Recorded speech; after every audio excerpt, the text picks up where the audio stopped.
This is the original top leg adjustment fitting, which is no longer available from any supplier.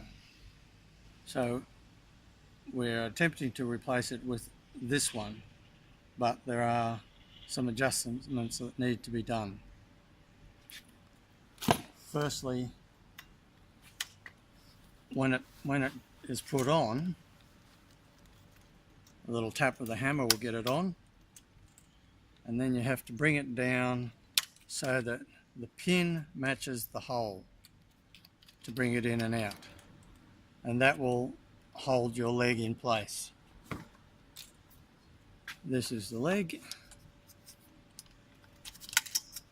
Now, when you're putting your marquee up and you're extending the legs, you may find movement in this fitting. Unfortunately, there's nothing we can do about that at this point, because the original one can't be found, can't be made. So this is the best alternative we have. This spring load still works.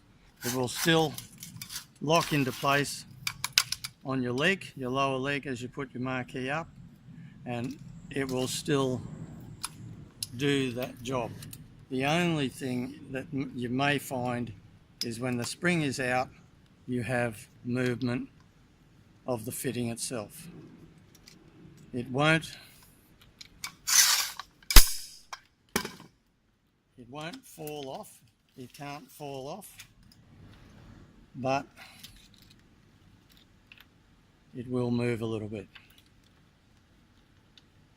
Unfortunately, because these were made 10 to 12 years ago, the spare parts for them are now impossible to get. So this is now the alternative. I hope that's been helpful.